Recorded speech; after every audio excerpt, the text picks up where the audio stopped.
Bueno, pues iniciamos. Muy buenos días, tardes o noches, de acuerdo a la hora que ustedes nos estén escuchando. El día de hoy tenemos un tema muy interesante con el doctor Hermes Ruiz, un experto en inteligencia artificial y en recursos humanos.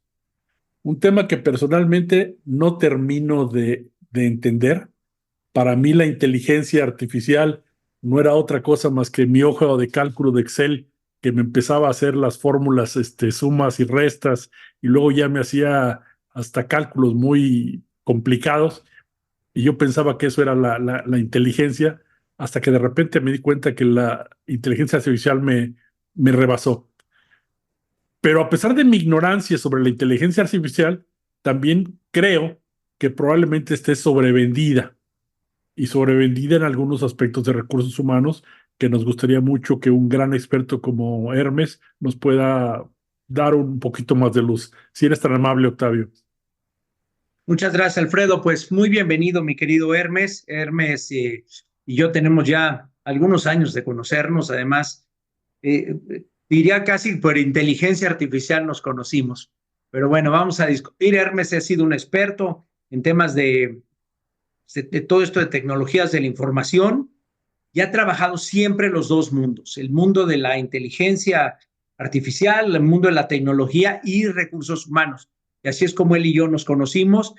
Entonces me da muchísimo gusto recibir en este podcast a un, como siempre decimos acá, un titán del mundo del trabajo, con una visión mucho más fresca, joven, diferente de lo que a veces hemos tenido la oportunidad de entrevistar. Entonces, Hermes, muy bienvenido. Hermes nos acompaña desde la sucursal del CIE local y Colombia. Entonces, Hermes, platícanos un poco, primero, si quieres, un poco de tu trayectoria, rápidamente algo de tu trayectoria, de tu libro, y le entramos al tema, ¿te parece? Claro que sí. Bueno, Octavio, Alfredo, de verdad, muchísimas gracias por la oportunidad de estar en este espacio. Y Alfredo, esto es algo que efectivamente emociona y no asusta. Esto, la invitación de una, te hago el spoiler, este tema de la inteligencia artificial, este tema de las experiencias inmersivas, realmente tiene sentido sí, solo sí, cuando se potencia a las personas. La inteligencia artificial está no para rebasarnos, sino para potenciarnos, para amplificar lo que somos como personas. Si somos buenas personas, como seguramente es Alfredo y es Octavio y todas las personas que nos están escuchando, la inteligencia artificial lo que nos va a permitir es amplificar ese mensaje. Si somos malas personas y utilizamos de forma poco ética la inteligencia artificial, nos va a permitir efectivamente hacer cosas no tan santas. Pero aquí como se trata de ser, bueno, aunque Octavio diría lo contrario, vamos a ser políticamente correctos, vamos a utilizar la inteligencia artificial a nuestro favor. En mi caso, para colocarlo muy rápidamente encima de la mesa, llevo 28 años trabajando en temas de tecnología aplicado a todo el mundo de la gestión del talento humano. Hace unos 7 o 8 años empezamos a aventurarnos en implementar proyectos dotados con temas de inteligencia artificial, con temas de machine learning, con máquinas que aprenden, en los distintos proyectos relacionados con temas de talento humano. Y efectivamente, como Octavio lo está adelantando, hace ya, este año completo, ya 2 años de haber publicado el libro, se llama Lo que callan los amantes del mañana, que es precisamente un libro contado en un lenguaje súper sencillo. Es un libro en el que se habla precisamente de las ventajas y el impacto que tiene la inteligencia artificial y el metaverso, las experiencias inmersivas en las personas y en las empresas. Lo que buscamos es desmitificar, es hacer las cosas realmente sencillas y, Alfredo, decirle a la gente que este tema no es un tema ni generacional, ni es un tema exclusivo para los amantes de la tecnología, es un tema absolutamente actitudinal. A ver, ¿quieres empezar, Alfredo, con alguna pregunta o me arranco yo? Tú dime. Mira, yo lo que más tenía idea un poquito de medio inteligencia artificial era donde en algunas empresas estaban haciendo ya algunas partes de la selección de personal. Lo primero es con la automatización de las pruebas de psicometría. Y eso podríamos decirle, y te daban ya todo un perfil automatizado. Creo que fue un gran avance. Y luego se empezaron a implementar las entrevistas videograbadas con unas preguntas poderosas aparentemente, y donde tú ya podías medio seleccionar a los candidatos. No sé si esto volvió más productivas o más frías a las empresas. No sé dónde tú me podrías decir, porque eres el experto, el decir, oye, ¿dónde entra la inteligencia artificial? Donde se colectan los datos y tú puedes de alguna forma manipularlos, o donde los datos mismos toman vida y empiezan a tomar decisiones. Ok, yo creo que hay que matizar mucho este tema y voy a empezar por darte datos que nos ayudan a eso. Hay una encuesta que generó la gente de EY que planteó que el 93% de las tareas que se hacen en el área de talento humano son tareas repetitivas. De esas, el 65% son susceptibles de ser automatizadas. La inteligencia artificial, si me permites, es como un cuchillo. Uno podría decir que efectivamente el cuchillo es tecnología, pero el cuchillo por sí mismo no es ni bueno ni es malo. Depende de la mano que blande el cuchillo, que lo puede utilizar para el mal o para el bien. Sucede exactamente lo mismo con el tema de inteligencia artificial en el ámbito del talento humano y en el ámbito de la vida en general. La inteligencia artificial por sí misma se puede utilizar como herramienta tecnológica para procesos de reclutamiento, de selección, de evaluación, de formación, de desarrollo, lo quieras implementar, ¿sí? No es ni buena ni es mala. Puede ayudarnos a gestionar o a procesar un montón de información, un montón de datos, claro que sí, pero también nos permitiría, por ejemplo, implementarla para procesos de cómo estructurar, por ejemplo, una mejor oferta, una mejor vacante. Nos podría ayudar, por ejemplo, para que podamos hacer entrevistas, olvidarnos de tener que estar tomando notas y simplemente dejar que la inteligencia artificial esté grabando, digamos así, esa entrevista que tengamos con un candidato en particular, generarnos los resúmenes y eso nos ayuda a ser mucho más productivos. Eso no nos va a quitar digamos que el factor humano, no nos va a quitar nuestro buen saber hacer a la hora de decir, oye, de esta terna de candidatos, el mejor que se ajusta es este o aquel. La tecnología nos va a potenciar nuestro proceso de gestión, en este caso, en este ejemplo que tú planteabas, Alfredo, de selección puntual, pero no necesariamente nos tiene que decir que nos vamos a volver más o menos frío. Simplemente nos va a ayudar a simplificar procesos. Si tenemos un proceso de reclutamiento que es muy masivo, pues seguramente la inteligencia artificial nos va a permitir hacer esos procesos de pre-screening mucho más sencillos, mucho más dinámicos, y nos va a permitir que nosotros nos concentremos en donde realmente podemos aportar un mayor valor, que seguramente es el tema de las entrevistas. Entonces, con eso, Alfredo, decirte, se puede utilizar donde la gente lo quiere utilizar, se puede utilizar más allá de lo que la gente se está imaginando. Todo depende de cómo quieren concebir cada empresa, cada responsable del proceso de reclutamiento, su proceso.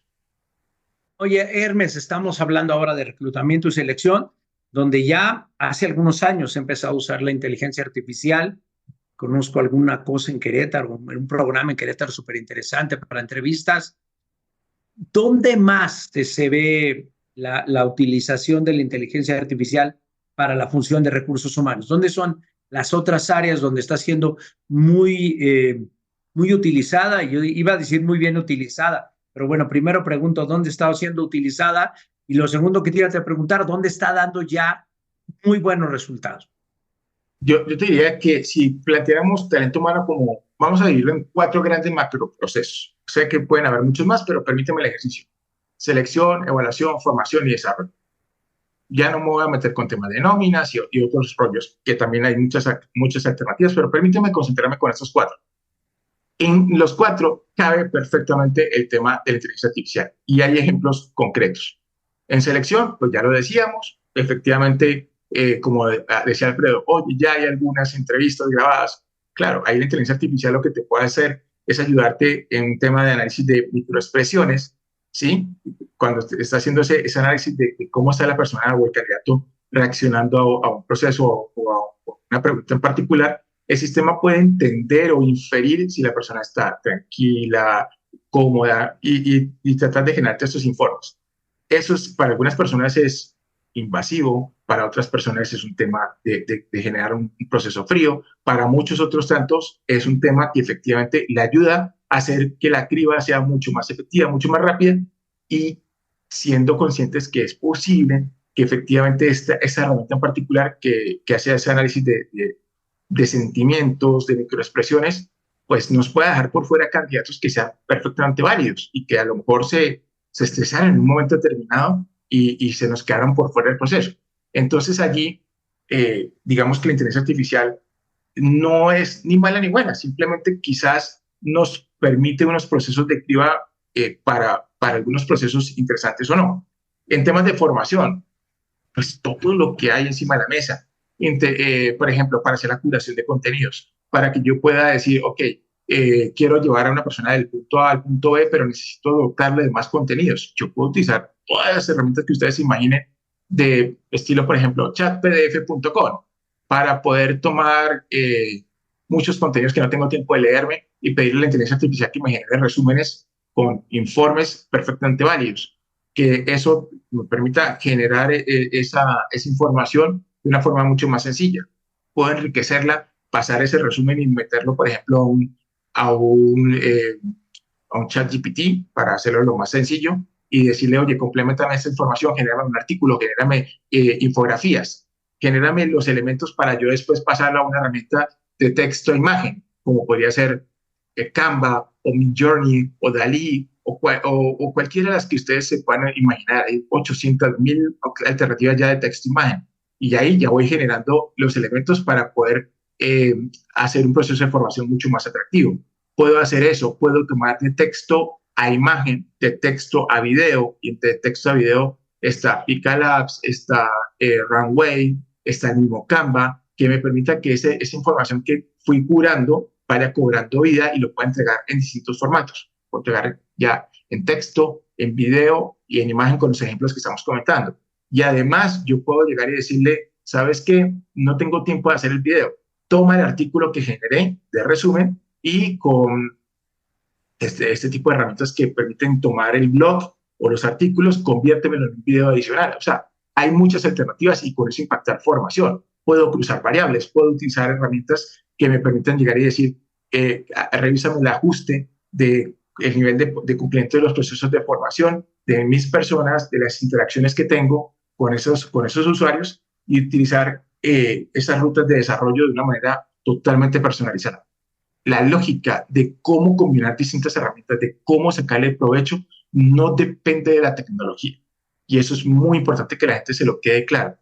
La gente piensa que la inteligencia artificial lo va a hacer todo mágicamente. No, no es verdad. Eso todavía no hemos llegado a ese punto. La inteligencia artificial, combinando distintas alternativas dentro del ámbito del talento humano, yo puedo enriquecer los procesos. Y con esto quiero darles paso a ustedes porque creo que me estoy extendiendo mucho en la respuesta, pero de verdad en cada área de talento humano puedo utilizar herramientas de inteligencia artificial. No hay una sola que lo haga todo mágicamente, o por lo menos yo no la conozco. Hay alternativas de combinar distintas herramientas y enriquecer los procesos, eso sí. Yo creo que, Hermes, que de las áreas que más van a ser afectadas por la inteligencia, afectadas en buen sentido, por la inteligencia artificial, son las áreas de capacitación, donde cada vez se puede dar capacitación más personalizada, más, digamos, ya dirigida a cada uno de los miembros del equipo. No necesariamente se va a tener, es como la diferencia entre salir a cazar con una escopeta o con un arma de mira láser, en donde tienes que ir exactamente a decir qué es lo que necesito cambiar, por qué, y tratar de enfocarte y específicamente en lo que quieres modificar, en la conducta que quieres modificar, porque finalmente capacitación no es otra cosa más que un cambio en las conductas de las personas. Hay un concepto que todos deberíamos manejar en talento humano y en las organizaciones en general, no solamente aplicadas para talento humano, se puede aplicar para marketing, para ventas, para muchas otras cosas, que es el concepto que se llama personalización masiva. Lo voy a explicar muy sencillo. Imagínense, levanten la mano todos los que nos están escuchando, seguramente pregúntense si ustedes tienen Netflix o Amazon Prime o Star Plus o lo que ustedes quieran, cualquier este tipo de herramientas de tipo de streaming. Lo más seguro es que la inmensa mayoría de las personas que están viendo este tema de este podcast en particular, si no el 100%, por lo menos el 90% o lo tienen o lo han utilizado o cosas por decir. ¿Cómo funciona este tipo de herramientas? Netflix en el papel permite que los más de 190 millones de usuarios que estamos en Netflix en el papel podamos acceder todos a los mismos tipos de contenidos, a los documentales, a las series, a todo lo que está disponible en la plataforma. Pero en la práctica lo que sucede es que la herramienta, a través de temas de Machine Learning, empieza a aprender cómo le gustan los contenidos a Alfredo, cómo le gustan los contenidos a Octavio. Si Octavio ve los contenidos en español, en inglés, en coreano, en qué tipo de cosas él empieza a consumir de manera activa. De tal forma que el sistema empieza a inferir que a Octavio, por ejemplo, le gustan las películas o las series de K-drama coreanas. O sea, supongamos que así fuera. Entonces el sistema empieza a decir, ok, a Octavio le voy a empezar a presentar contenidos coreanos y se lo voy a presentar con la opción de que lo vea en lenguaje original porque Octavio maneja coreano. Listo. Y empieza a aprender y aprender. ¿Qué es lo que plantea el sistema? Es que es esa lógica que se utiliza para YouTube, para Netflix, para Spotify, para todo. Es que yo tengo acceso a todas las opciones de contenido, pero a cada persona le ofrezco una parrilla de programación totalmente individualizada. De tal forma que la preocupación de ese usuario, de Octavio, sea saber con quién se va a comer las palomitas de maíz o las crispetas, no sé cómo le dicen en México. De tal forma que su experiencia se potencia. Ese mismo escenario yo me lo puedo traer para el mundo de la formación, de tal forma que yo no tengo por qué plantear universidades corporativas en donde todos tengan que hacer exactamente las mismas cosas, exactamente el mismo contenido, sino que con la tecnología yo puedo mejorar la experiencia formativa interactiva. Hay algunos usuarios a los que les gustan los videos cortos, a otros están dispuestos a verlos un poquito más largos, a otros les gustan más las infografías, los textos. El sistema debe tener todo el abanico de posibilidades de cómo entregar los contenidos, pero con ese concepto de personalización masiva en el ámbito de la formación, especialmente, yo le ofrezco a Octavio el contenido tal cual como a él le gusta. O, si no tal cual, por lo menos un abanico de posibilidades para que él diga, ¿sabes qué? Quiero saber más. Me veo el video corto de 2-3 minutos, pero quiero saber más y va a encontrar el contenido con infografía. Quiero saber más, va a encontrar el PDF. Quiero saber más. A la gente no es que no le guste aprender. A la gente a lo mejor lo que le da pereza es, en muchos casos, o leer, o ver el vídeo, o lo que sea, porque no es el formato que más clic le hace.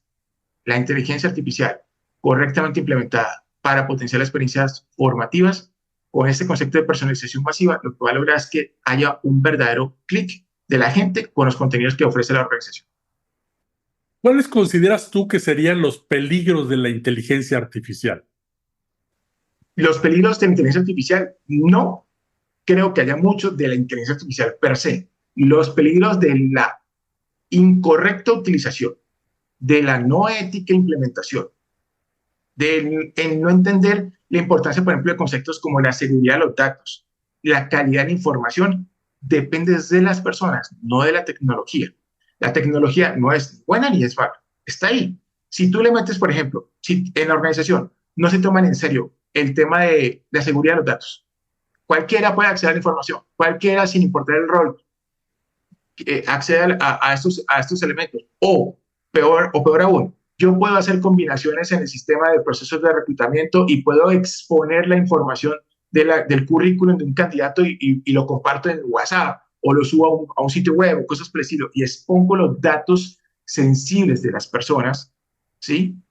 Eso, que es el tema de la seguridad de los datos, depende de las personas y que la gente se meta en la dinámica de entender el riesgo de reputación, el riesgo de demandas que se pueden asociar a un mal manejo de la información. No es de la tecnología, no es de la inteligencia artificial, es de las personas lo que hace que se corra más o menos riesgos. Nosotros tenemos que entender que, por ejemplo, en las organizaciones, no solamente este tipo de cosas están allí encima de la mesa. Hay un concepto que es el verdadero terror, por ejemplo, de las unidades de las áreas de tecnología, que es el concepto que se llama Shadow IT, o tecnología, o sí, temas de tecnología en la sombra. Las estadísticas plantean que el 80% de las personas en las organizaciones utilizan herramientas que tecnología no controla o no sabe. Para no ir más lejos, en talento humano, pregúntale a la gente de talento humano cuántos utilizan, por ejemplo, tienen grandes soluciones, ERP distintos, lo que sea, pero vas a preguntarle cómo hacen los informes y tienen la hoja de cálculo, el Excel o el Google Sheets o cosas por el estilo. Tecnología no tienen ni idea de qué están haciendo y a lo mejor allí están exponiendo mucha información que no es tan recomendable que se utilice de forma, digamos que incorrecta en ese tipo de plataformas porque no tienen los controles de seguridad correctos. Perdón. ¿Tecnología está actuando mal ahí? No. ¿Está actuando mal la persona? No necesariamente, pero está actuando desde el desconocimiento y eso sí puede generar un verdadero riesgo. Esos riesgos no dependen de la tecnología, Alfredo, dependen de las personas. Respecto al asunto de derechos de autor, ¿cómo se ha podido solucionar esto? Yo me imagino, he visto profesores en algunas universidades donde le piden a los alumnos un ensayo, un trabajo. Los alumnos cada vez son más listos y manejan más la tecnología, pues te hacen un trabajo maravilloso con ChatGPT y te lo presentan y a veces le cambian algo. Y luego el maestro la puede meter a otro sistema y donde él te dice, oye, este porcentaje del texto viene de otros lugares y ese tanto fue copiado. Es un poquito como el juego del gato y el ratón. Mi pregunta un poquito es, ¿todo lo que capta la inteligencia artificial no respeta derechos de autor? Bueno, voy a aprovechar que seguramente este podcast lo permite y voy a ser políticamente incorrecto. Si hay un docente que te llega a decir eso, es un docente que seguramente es muy perezoso. ¿Por qué? Porque plantearse siquiera el tema de si se debe o no se debe utilizar la inteligencia artificial en los tiempos de hoy, en los procesos educativos, es un sinsentido, es ilógico que haya universidades o haya docentes que se estén rasgando las vestiduras porque los estudiantes están dispuestos a utilizar las tecnologías. Es absurdo. Lo que digo es que son perezosos porque quieren seguir formando en el siglo XXI con las técnicas y las metodologías del siglo XX. O sea, es absurdo que nosotros nos estemos dando palo con eso.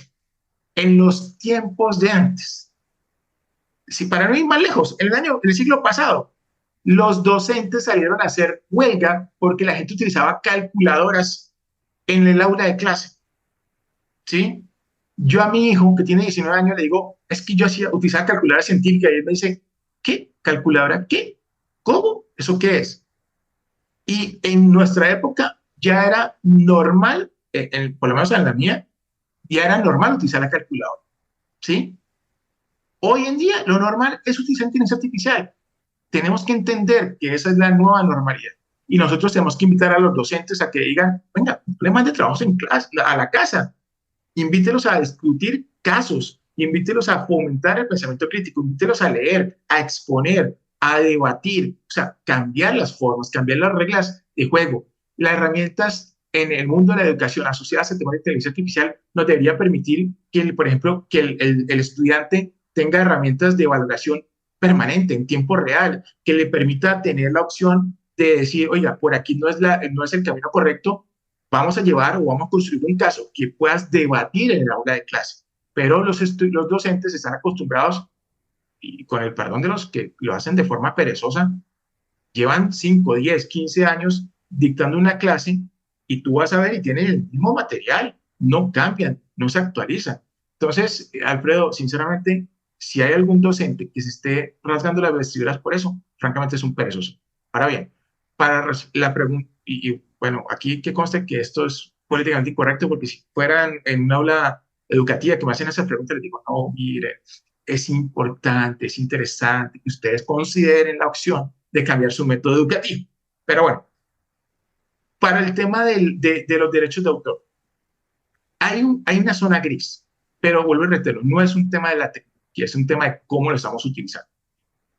Cuando las personas, por ejemplo, suben un contenido a plataformas como tipo ChatGPT o alguno de estos elementos, ese contenido que están subiendo ya no es de esa persona.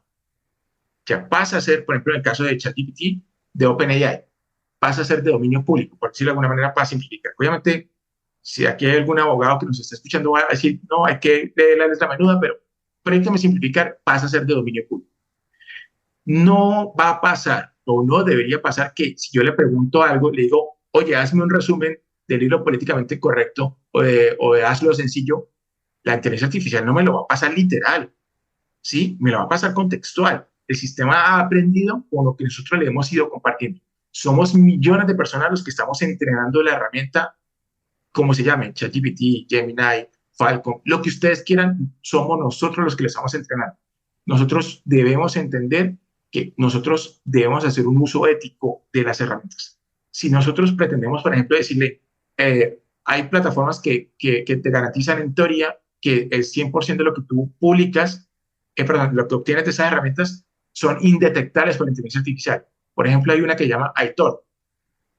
Si tú le dices a Aitor, genérame un libro o genérame un ensayo de tal extensión, el sistema te lo va a generar. Es poco ético que tú publiques ese ensayo y tú digas, es mío. Pues ahí el problema no es de la tecnología, el problema es tuyo, que eres una persona poco ética. Pero sí tú le puedes decir, oye, y que sea indetectable. Eres un buen tramposo. Es que sí, o sea, la respuesta es sí, se puede, sí, se debe, no. Ok, correcto.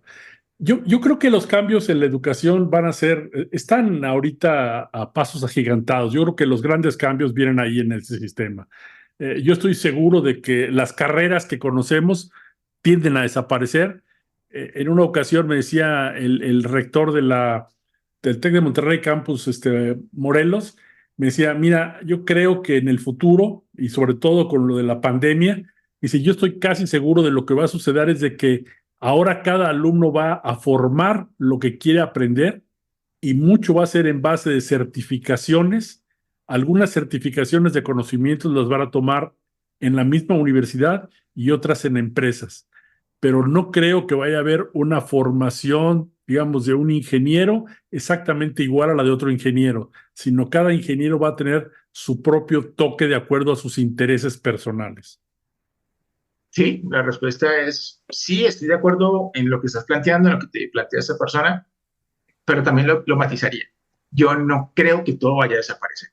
Yo no creo que vaya a tener que pensar todo el mundo en que las universidades se van a acabar. Lo que sí va a pasar es que si las universidades realmente no se reinventan, yo con el debido respeto no comparto que lo estén haciendo a pasos agigantados. Por lo menos en las que yo he hablado, con las que yo he tenido oportunidad de interactuar, siguen pensando que, por ejemplo, una experiencia formativa interactiva es colocar a un docente frente a una pantalla a que replique en el mundo digital exactamente lo que tengas en el mundo físico. Lo colocas con una pizarra y que es que está con una cámara y lo tengo en Moodle ¿y qué cambias? ¿Cómo cambias la forma de hacer las cosas? Lo hacen. No se plantean que, por ejemplo, haya conceptos de transmedia, que es aprender a contar historias con un hilo conductor utilizando todas las plataformas, desde 100% presencial hasta 100% online, que eso haga que las clases sean casi que, permítemelo, simplificando obviamente, casi que un programa de televisión, que haya distintos formatos de entregar el contenido. La gente quiere inmediatez, sí, pero la gente no quiere, estoy seguro. Pregúntale a alguien a ver si quiere un médico, por ejemplo, que te opere viendo cursos en YouTube o que hagan ese tipo de cosas. Nadie quiere eso.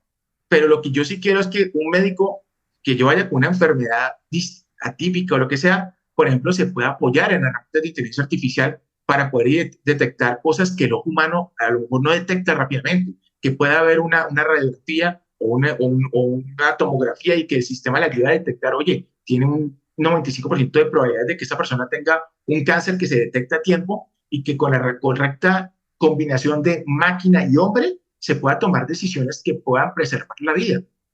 Eso en el caso del mundo de la salud. En el caso de los ingenieros, yo no quiero pasar con mi vehículo por un puente que construyó alguien que vio un curso en YouTube. Yo quiero que ese señor sepa utilizar las herramientas y las tecnologías para construir el mejor puente con las mejores especificaciones posibles. Y en el caso de las universidades, lo que no estoy viendo es, por ejemplo, que realmente se tomen en serio los cambios y los retos de incorporar este lenguaje en su malla curricular. Yo, por ejemplo, he tenido oportunidad de conversar con decanos de medicina y yo les pregunto, ¿qué están haciendo ustedes para que los médicos de mañana sepan del Internet de las cosas médicas? Me dicen, nada. Entonces, oye, ¿qué quieres hacer? Formar gente del siglo XXI con las posibilidades que tiene la tecnología del día de hoy y pensar que es que la tecnología te va a reemplazar. No te va a reemplazar. Lo que te va a hacer es un mejor profesional si la sabes utilizar correctamente. No tiene sentido en el tema legal, el tema del mundo de la salud, no tiene sentido que, por ejemplo, estén formando politólogos o responsables de ciencias políticas y que no sepan utilizar la curación de contenidos, que no sepan hacer segmentación de targets, de audiencia, para poderle decir cómo microsegmentar una campaña particular de un candidato y que tenga más posibilidades de ganar. O sea, no tiene sentido que esas herramientas no estén en el discurso, en el lenguaje de las personas en el día de hoy. Oye, Hermes, está súper interesante todo esto porque, como bien decía al principio, Alfredo, como que da susto y al revés, pues es como, a mí también me da mucha felicidad, mucha emoción. A ver, siempre hay la discusión de que la inteligencia artificial o cualquier cosa de la tecnología va a hacer que desaparezcan muchos puestos de trabajo, que la tecnología y la inteligencia artificial, en este caso en concreto, va a provocar una gran cantidad de desempleo. ¿Qué nos platicas al respecto? Cifras. Foro Económico Mundial plantea para el 2025 85 millones de puestos de trabajo que se van a perder o van a desaparecer asociados a temas de automatización o de estas nuevas tendencias de inteligencia artificial, cosas por decir. Pero si la gente se quiere quedar con eso, se va a asustar. Pero resulta que en ese mismo informe se dice, sí, se van a destruir 85 millones, pero se van a crear 97 millones de puestos de empleo adicionales. Es decir, que en términos absolutos van a ser muchos más los que se van a crear. Y a eso en esa cifra. Pero volvemos a lo mismo. Oye, perdón, Hermes, perdón, pero además, mejores trabajos más sofisticados, más calificados, ¿no? Por supuesto, se van a crear más posibilidades, por ejemplo, para que cada vez veamos más empresas tipo unicornio creadas por o gestionadas por 1, 2, 3 personas. O sea, ya no vamos a necesitar tener la superinfraestructura. La tecnología lo que nos está haciendo es democratizar nuestras capacidades. Y yo ya no tengo que ser el experto para poder hacer que mis sueños se vean hechos realidad. Entonces, ¿qué es lo que va a pasar? Efectivamente, y lo dicen, lo van a encontrar en muchos sitios. No es que la inteligencia artificial nos vaya a destruir. Lo que va a hacer es que aquellos que sepan utilizar la inteligencia artificial, las experiencias inmersivas, van a poder destacar en el medio, van a poder llevar su talento a cualquier lugar. Eso es lo que realmente está sucediendo y se va a potenciar y se va a dinamizar. En esa dinámica, ya no solamente hablemos de empleos formales, hablemos de las personas que van a poder llevar su talento, su buen saber hacer a cualquier parte del mundo, sin barreras. Ustedes pueden hablar solamente español, pero por ejemplo con HeyGen ahorita van a sacar creo que ya lo liberaron, CapCut, que es una de las herramientas más utilizadas para hacer edición de video en el teléfono celular. Ya te permite que tú puedas editar ese video en tiempo real, obviamente editado en distintos idiomas, en inglés, en japonés y creo que en chino también. O sea, ya no vas a tener barrera para llevar tu talento a cualquier lugar. Si se quieren asustar, asústense, pero es una realidad. No hay alternativa. La inteligencia artificial que llegó para quedarse, así como en su momento llegó el Internet, que todo el mundo decía, eso es una moda. Y la gente no lo aprovechó. Muchas personas pensaban que simplemente era una moda pasajera. El Internet llegó para quedarse. La inteligencia artificial llegó para quedarse. No es opcional. No es generacional. Es un tema actitudinal. El que quiera sacarle provecho. Así se venda chuzos de taco al pastor, venda empanadas, venda lo que quieran, todo el mundo la puede aprovechar. No se necesitan grandes presupuestos, no se necesitan grandes conceptos tecnológicos, simplemente se necesita la disposición de decir cómo aprovecho esto a mi favor. Tú decías, algún día lo comentamos ya tú y yo, Hermes, de que la gente piensa que no está usando la inteligencia artificial y la verdad, ya nos ponías ahorita el ejemplo de las plataformas de streaming, pero en realidad la inteligencia artificial la usamos o tenemos acceso a ella todos los días en muchas cosas. Y a ver si ahorita profundizamos, pues estamos en un podcast dedicado mucho al mundo de la gente de recursos humanos, de talento, y hablar de cómo le puedes sacar más provecho en las organizaciones o inclusive los profesionales como yo, que nos dedicamos a dar charlas, que somos speakers, a dar talleres, cómo le podemos sacar más provecho a la inteligencia artificial. Y solo quería hacer un apunte, un comentario que hizo Alfredo. Leí un documento, creo que es de UNESCO, pero no recuerdo, pero un documento que decía que más que de todos los chicos que estaban haciendo hoy, el 80% iban a estudiar una carrera que aún no se inventaba, que aún no se cree, que no existe. Entonces, bueno, estamos viviendo un mundo con una vorágine de cómo está cambiando, de cómo está evolucionando, brutalmente vertiginoso. Entonces, la pregunta, me regreso al tema, es, ¿qué debe hacer la gente de recursos humanos, la gente de talento, la gente de capital humano en las organizaciones para usar de mejor manera la inteligencia artificial? ¿Cómo le saca más provecho? Porque como tú bien decías al inicio de la charla, muchas de las funciones son repetitivas, por no referirnos a las obvias como sería nómina y otras, pero ¿en qué otras áreas o cómo debiera usarle más la gente que está en el área de recursos humanos? Okay. Voy a responderte, pero voy a responderte por la última parte y quiero contarte una anécdota. Para poderle sacar jugo a la inteligencia artificial en talento humano deben hacer 4 pasos. Gente, experiencia, tecnología, comunicación. Pero antes de explicarlos, los 4 pasos, permíteme contar una anécdota para precisamente invitar a la gente de talento humano a que adopte con entusiasmo este tema. Mi mamá, Octavio, y Alfredo, tiene 75 años. No hace mucho me dice, como en Colombia, mi hijo, que es mi hijo, ¿qué es lo que hace usted con esa inteligencia artificial? Explíqueme. Le digo yo, mamá, eso es demasiado fácil. Entonces, como buena madre colombiana, me demostró su afecto con la típica frase de, hasta tan bobo. Entonces, esa es la forma de mostrar amor aquí en muchos casos. Me dice, ¿cómo así? Le digo, mamá, venga, siéntese aquí. La siento frente al computador, abro Canva, que es un programa que ya estoy seguro que si no lo usan, mucha gente ya por lo menos lo ha escuchado. Y Canva te permite tener una opción que dice de texto a imagen. Le dijo, mamá, dele clic a ese botón. Sale una cajetilla, le digo, como a ella le gusta tejer, ya hace crochet, le digo, escriba en ese texto, en esa cajetilla, perdón, cómo se imagina usted la blusa que quiere tejer. Entonces mi mamá le explicó al sistema en texto, hablando en lenguaje de crochet, sí, yo quiero una blusa en V, manga larga, que tenga un patrón fácil de tejer, no sé qué tal, y le dio clic, enter, y el sistema le generó 4 imágenes con lo que ella le explicó. Mi mamá dijo, ¿cómo? ¿Eso es así de fácil? Le dije, es así de fácil. Mi mamá no sabe programar, mi mamá no sabe diseñar en sitio web, ni nada por el estilo, ni imágenes, pero mi mamá sí sabe escribir. Mi mamá era profesora de español, sabe escribir. Y la inmensa mayoría de las personas que están escuchándonos, como mínimo saben escribir y saben pensar. Le escribió el sistema, que era lo que ella se está imaginando. Desde ese día, mi mamá es usuaria intensiva de la inteligencia artificial generativa, que permite convertir de texto a imagen.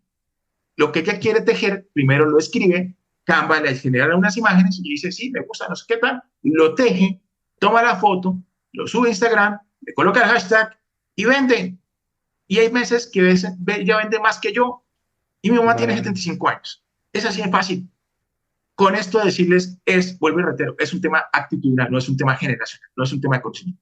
Ahora bien, para volver a tu pregunta, Octavio, ¿por qué digo que hay 4 pasos? Porque la gente piensa que para entender y adoptar la inteligencia artificial tiene que aprender a manejar ChatGPT o tiene que aprender a manejar una herramienta y se equivocan. Cada vez que a mí me dicen, yo quiero que nos enseñes a hacer esto, le digo, si ustedes se van a casar con software, se van a equivocar. Esa plática, como decimos en Colombia, se les va a perder.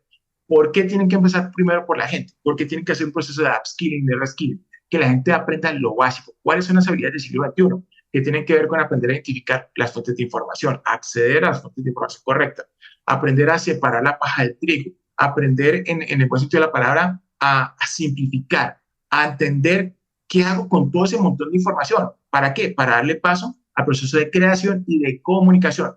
¿Sí?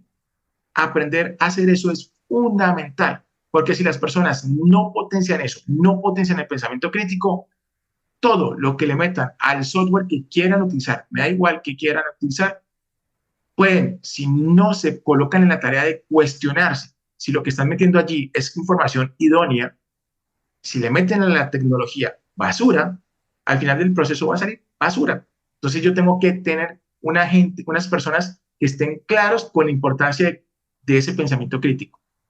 No solamente de qué le voy a meter al informe, perdón, a la inteligencia artificial, sino si esa inteligencia artificial me genera un resultado, oye, estos resultados tienen lógica, esos informes si me hacen sentido, o sea, yo debo potenciar a mis personas, a mi equipo de trabajo, fomentar en ese paso número 1 que tiene que es gente, fomentar ese desarrollo de habilidades del siglo XXI, fomentar el ser accountables, que de eso Octavio sabes mucho, que es invitarlos a que hacer la tarea y lograr los resultados sea exactamente lo mismo.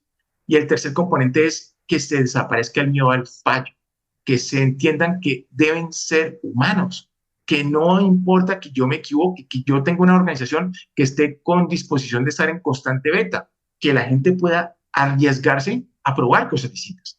Paso número 1 es la gente. Paso número 2, cuando yo ya tengo eso claro, es aprender a identificar la experiencia. ¿Qué voy a hacer para comerme ese elefante por pedacitos? ¿Sí? ¿Cómo tengo que priorizar cuál es el proyecto que voy a implementar? Entonces allí lo que se utiliza es la metodología, la matriz de las 4E, que es, no importa cuál proyecto vaya a utilizar, con un nivel determinado de inversión, yo debo ser capaz de priorizar el nivel de impacto que va a tener en la experiencia del cliente, en la experiencia del colaborador, en la experiencia del ciudadano y en la experiencia de la corporación. Paso número 2 es la experiencia. Paso número 3 es la tecnología. Ahí sí, ¿qué tecnología o qué combinación de tecnologías voy a utilizar para que esa experiencia se potencie? Y el paso número 4 es, puedo montar el cañón que ustedes quieran para matar una mosca, pero si yo no lo sé comunicar, si yo no sé enamorar a las personas, no voy a lograr que la gente se enamore de mi proceso. Entonces, tengo que utilizar metodologías o modelos transmedia. Esos 4 pasos, gente, experiencia, tecnología y comunicación, son fundamentales para que todo en el área de talento humano funcione.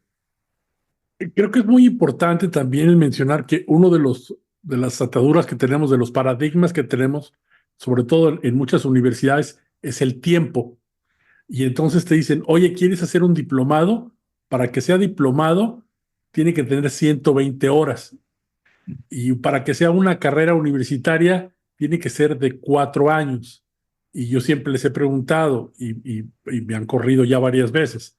Les digo, oye, ¿y son horas nalga o qué es lo que está haciendo? O sea, ¿por qué me dices que el conocimiento de un diplomado tiene que ser en 120 horas? ¿Por qué una carrera tiene que ser en 4 años y no en 3, en 2 o en 7? O sea, ¿por qué son tan rígidos con el tiempo? Y yo creo que con la inteligencia artificial y con estos cambios, tendríamos que nuestro primer paradigma a cambiar es la velocidad del tiempo. Es decir, puedo estar preparado mucho más rápido que antes, si es que me afano.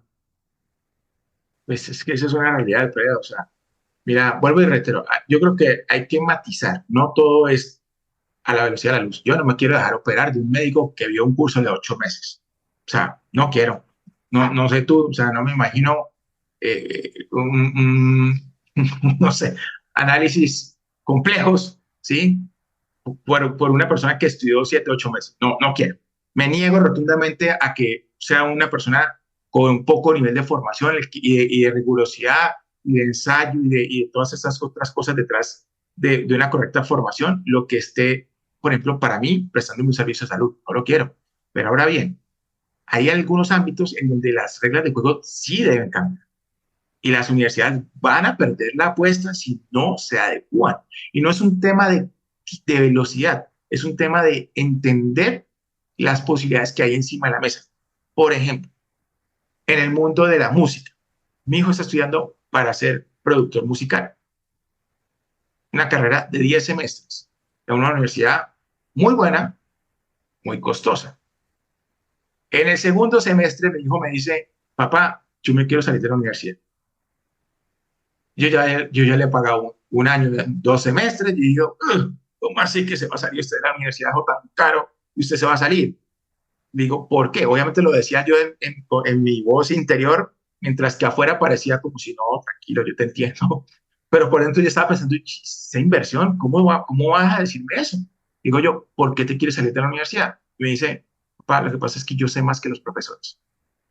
Cuando me dijo eso, yo caí en cuenta de, tiene sentido lo que me está diciendo. ¿Por qué? Él estando en el colegio ya estaba produciendo canciones para sus amigos, sea, él ya venía en la experiencia, con su investigación, de forma empírica, haciendo trabajo de producción. Y claro, cuando él se enfrenta con, digamos que con la malla curricular y los profesores, se ve con que está a un nivel demasiado básico para lo que él sabía. Yo no sé si fue el Espíritu Santo, bueno, creo que sí, que me iluminó, porque esas palabras que salieron, yo decía, lástima que no las grabé para poder hacer un artículo con esto y que la gente que le pase lo mismo lo haga. El Espíritu Santo llegó y me dijo, dígale lo siguiente, ¿qué posibilidades hay de que su mamá o yo le compremos la misma infraestructura que tiene la universidad, los estudios de grabación, los equipos último modelo, toda la infraestructura que tiene la universidad para que usted pueda pasar de la grabación con los equipos que yo le pude haber comprado, son muy semiprofesionales, a unos absolutamente profesionales? La respuesta fue, no, todavía no se puede. ¿Sí? Todavía no me alcanza el presupuesto para montarle un estudio de $1.000.000. Todavía no. De pronto, cuando empiece a trabajar más con afán y con Octavio, pues me llegará el presupuesto, pero todavía no me alcanza. ¿Sí? Punto número 1. Punto número 2. Yo no estoy metido en el negocio de la música. Sus profesores sí. ¿Qué posibilidades hay de que yo lo meta en ese ecosistema de contactos adecuados para que le lleguen clientes o le lleguen con, los músicos que usted quiera o que usted necesite o que usted se sueñe para producir la música que usted quiera hacer? Su respuesta es, no, usted no está ahí, tiene que estar. Entonces, digamos que convertí la fortaleza de la infraestructura y los contactos de la universidad en la razón para que él se quedara. Hoy está en cuarto semestre y está fascinado porque por fin empezaron a ver cosas de producción, ¿sí? Pero pasaron 2 años. 2 años para que él medianamente se enamorara de la universidad. O sea, son 5 años, pasó la mitad de la universidad para que lo enamorara. Eso es una locura. Y así pasa con muchas otras carreras, en sistemas, sí, en temas de tecnología. Es absurdo que las universidades estén lejanas de las realidades del mundo de hoy en día. Tú ves un curso de analista de datos que te quiera reconvertir en 6, 7, 8 meses, ya puedes salir al mercado a ganarte muchísimo más dinero que en tu profesión tradicional. Entonces, las universidades que no entienden eso van a perder la batalla con un Platzi, con un NextU, con Udemy, o sea, muchas otras herramientas, muchas otras alternativas que están ahí y que no necesariamente generan contenido de calidad, pero es porque las universidades no han entendido que tienen la mejor materia posible, que son los docentes, con capacidad de generación de contenido, pero es que lo quieren seguir haciendo de la forma tradicional. No quieren cambiar a entender que el siglo XXI demanda otras formas de entregar el contenido. No es que la gente no quiera contenido de calidad, lo que pasa es que el formato en que lo entrega en la universidad sigue siendo anticuado. Y vuelvo y reitero, ojalá que la persona con la que tú hablaste realmente se esté tomando en serio el tema. Pero yo te digo, he hablado con gente de todas las partes y siguen haciendo las cosas a la antigua. Lo más moderno es decir, yo tengo los cursos en línea y tú vas a ver, hizo un Zoom, pegaba ahí y ya. No más. Fíjate, esto que me estás diciendo, Hermes, es tan grave que pasa inclusive en escuelas de altísimo nivel, no sé, académico o con alto reconocimiento. El otro día me decía yo un profesor que estoy evaluando esto en una maestría de una de estas instituciones y me decía, vente con nosotros, una institución que tiene que sus siglas son de 5 letras en México, es así como de las escuelas de negocios de más alto nivel, y la respuesta de este tipo puede decirme que su escuela, su institución era un gran lugar que yo iba a conseguir grandes relaciones ahí, que era un gran lugar para hacer networking. Y digo, híjole, está cañón pagar $10,000 al semestre o $15,000 al semestre para hacer buenas relaciones, ¿no? Y que no lo que me venda es decirme que tienen un nivel académico brutal o que tienen unos maestros que saben lo último de lo último. Y yo pensaba, híjole, es que no están entendiendo lo que tú dices, no están entendiendo que vivimos en el siglo XXI. El otro día le preguntaba a unos alumnos míos en una sesión, a ver, ¿con quién se operarían hoy en un problema de ortopedia? ¿Con un doctor de mi edad, que tiene 65, 66 años, o con un doctor de 33?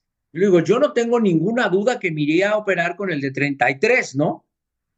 Pero yo creo que en muchas cosas la juventud, las nuevas generaciones ya están mucho más preparadas bueno, obviamente en las nuevas tecnologías, pero inclusive mejor preparadas que las viejas generaciones. Y a lo mejor no lo hemos querido entender y puede sonar un autogol. Estoy siendo absolutamente políticamente incorrecto, pero así lo creo. Yo creo que mucha gente de los baby boomers son profundamente vanidosos de no estar preparándose, estudiando. Tú conoces, Hermes, que yo voy todos los años a ATD. Este año voy a ir a 3 congresos mundiales de formación para escuchar otras cosas y poder decir en mis charlas o cuando hablemos con la gente de recursos humanos, decir, miren, esto es lo que está pasando. A lo mejor voy a esos congresos y me disoluciono profundamente y digo, qué horror, está el nivel muy bajo, pero ya tengo los elementos objetivos para decirlo, porque opinar sin tenerlos pues es como decir que no me gusta la comida tailandesa y nunca le he comido, ¿no? Digamos políticamente incorrectos, que menos mal que aquí sí lo puedo hacer. Yo creo que muchas de esas universidades, lo que pasa es que no están en el negocio de formar, están en el negocio de vender cartones, títulos, y no les importa exigir y no les importa subir el nivel. Tanto así que cobran 10,000, 15,000, 20,000, o sea, unas cantidades impresionantemente altas, porque supuestamente venden estatus, venden networking y venden el campus, pero vas a ver y les pagan $30 al docente.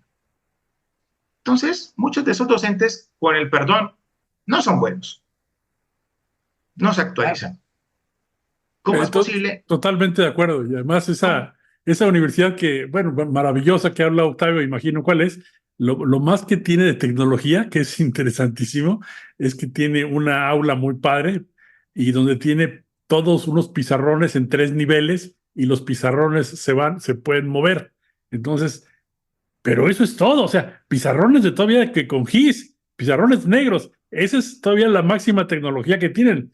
Lo único que te venden es que dice, oye, es que aquí vas a entrar al curso, pero entras a una comida con tus compañeros y ahí empiezan a discutir y ahí empiezas a hacer el networking y ahí te empiezas a conocer con puras gentes que están de tu nivel o más que arriba que tú para que empiecen a relacionarte y para que puedas empezar a ser amigos. Yo creo que eso está muy mandado a recoger, pero la gente en ese ego no lo ha entendido en estas instituciones. Iba a decir que tuve la oportunidad de estar en el IE, en el nuevo edificio, en la 6ª torre del IE en Madrid, y ahí sí hay nueva tecnología, ahí sí está state of the art, lo más avanzado del mundo en nueva tecnología. Nada que ver con estas cosas como platicaba ahora Alfredo, esta cosa absolutamente sí, patito. Octavio, pero sí está bien, genial, pero no solamente es el tema de la infraestructura, es el tema de verdad hacer las cosas de una manera totalmente distinta. Mira, hoy en día, por ejemplo, que un profesional se plantee con que voy a vender más o me van a contratar porque es que yo salí de X o Y universidad, versus a una persona que a lo mejor no salió de la universidad X o Y, pero sabe correctamente desarrollar su marca personal. A lo mejor es más probable que el que desarrolla su marca personal facture mucho más y sea mucho más atractivo y sea mucho más empleable. O sea, en mi caso, por ejemplo, yo no vengo de una universidad privada de alto turmequé, como diríamos nosotros acá, pero te lo aseguro que si vamos a hablar de inteligencia artificial en talento humano, pues a lo mejor hacen una búsqueda en Google y salgo de los primeros resultados. Y yo cobro, por ejemplo, hace ya mucho rato que no voy a universidades a dictar, porque digamos que yo ya he hecho el recorrido y ahora cuando me llaman le digo, mire, esta es mi tarifa de honorarios, hora, esta es la tarifa corporativa y a universidades, esta es la tarifa de universidades. Dicen, ay, pero no ven, tú le cobras a un estudiante 5, 10 mil, 15 mil dólares, ¿sí? Y tienes 30 en el salón, a mí me pagas bien, a mí no me vas a pagar a $30, esta es mi tarifa. Ah, que es muy costoso, vale, tú no eres mi cliente. A mí el cliente que me interesa es el que está dispuesto a pagarme esta tarifa horaria, ¿sí? Pero tú vas a ver esas universidades que venden el título, venden somos el no sé qué, llevamos unos cuantos años y pagan muy mal a sus docentes. Le pagan muy mal. Y entonces al docente que está allí porque pues está en una zona de confort o porque de pronto es su única alternativa de generar ingresos, pues no le va a alcanzar seguramente para ir al Congreso Mundial, para estar totalmente correctamente actualizado. No le va a interesar exigir, ¿sí?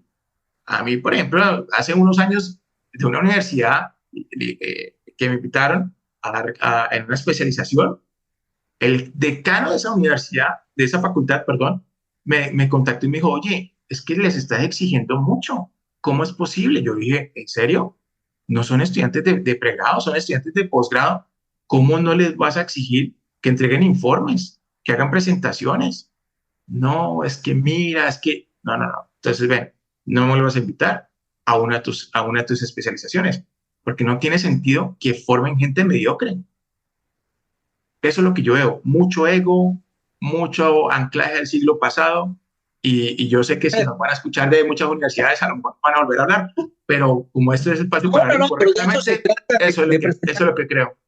No, mil gracias, Hermes. De eso se trata, de romper paradigmas y presentar cosas padres. A ver, el ABC, porque ya estamos por cerrar.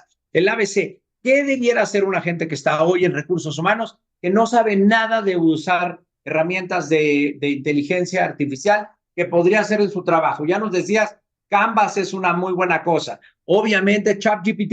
Estoy hablando de las super básicas, porque son las que yo conozco, son las que más o menos entiendo, ya he usado, muchas veces ya he verificado mis cursos contra ChatGPT y me encanta porque casi siempre coincidimos, tenemos algunas diferencias obviamente, pero ya me estoy entendiendo. ¿Cuáles son? 3, 4 herramientas. El otro día comentábamos tú y yo, Hermes, que hay muchas de estas herramientas que son de acceso libre, no tienen costo, no se necesita ser programador. ¿Cuáles le dirías a la gente? ¿Con cuáles le diríamos a la gente que debe de empezar para irse empezando a quitarse telarañas de su cabeza? ¿Cuáles son 3 o 4 de estas? Ok, permíteme ser muy puntual. No se casen con ningún software. No lo hagan. No lo hagan. Si empiezan a obsesionarse que para poder entender y adoptar la inteligencia artificial tienen que casarse o entender ChatGPT, Gemini, Midjourney o lo que sea, se van a frustrar. Lo que deben hacer es reinventarse, desarrollar su pensamiento crítico, aprender, en el peor de los casos, lo más básico, cómo hacer un prompt. Con eso, con que aprendan eso, no importa el software que utilicen, le van a sacar jugo. Un prompt, hay muchas formas de utilizar un prompt, que es una instrucción. Hay muchas formas, pero la más básica, apréndanse la sigla RFT, rol, formato, tarea. Perdón, rol, tarea, formato. R al revés, RTF. Rol, tarea, formato. Ejemplo, actúa como un experto en desarrollo de teorías de cómo ser accountable, con más de 15 años de experiencia. Rol. Tarea. Quiero que me ayudes a estructurar un contenido para dictar un curso de 3 horas para directores del sector financiero. Formato. Entrégame la información en un formato tipo tabla que tenga estas columnas con este tipo de información, con los tiempos y los tipos de ejercicios que debería hacer en cada momento. Rol, tarea, formato. Sencillo. Con eso pueden utilizar lo que quieran. No importa si es ChatGPT, no importa si es para las de texto, imagen, de texto, video, lo que sea. Casi todas las herramientas de inteligencia artificial, casi todas, funcionan más o menos con la misma lógica.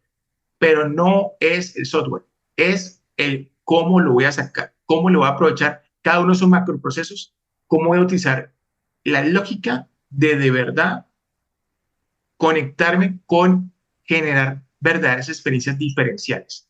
Si se casan con eso, van a poder crear experiencias memorables. La fórmula de las experiencias memorables para ya finalizar es elevar productividad, más rentabilidad, más un término que siempre me toca que pensar, como decirlo en México, que en Colombia diríamos sensualidad, y sería como ser más atractivos, dividido en personalización masiva, en ser capaces de ofertar cosas totalmente individualizadas para generar experiencias memorables. Pues muchísimas gracias, mi querido Hermes. Te agradecemos muchísimo el habernos acompañado en este episodio. Ahora sí, mi querido Alfredo, el número 50, ¿eh? Ahora sí el número 50. Ahora sí, el número 50. Estamos celebrando el 50 episodio. Con inteligencia artificial. Muy, muy grata conversación. Entonces te cedo los trastos y la palabra, Alfredo, para cerrar este episodio. Y quiero terminar siendo políticamente incorrecto, mi querido Hermes, para decirte, si algún día te operan con las LASIKs de los ojos, donde tú te ponen en una plancha y te van a operar para miopía, astigmatismo o cataratas, el doctor lo único que hace es le da on a la máquina. Todo lo demás lo hace la máquina. O sea, te opera una máquina, decide la máquina todo, cierra la máquina y el doctor cobra al final. Te agradecemos muchísimo tu gratísima presencia, nos has enseñado muchísimo y a nuestro público le deseamos los mejores días, tardes o noches y esperamos seguirnos viendo muy pronto. Muchas gracias, Hermes. Muchísimas gracias a ustedes y recuérdenlo, siempre háganlo sencillo. Esa es la invitación.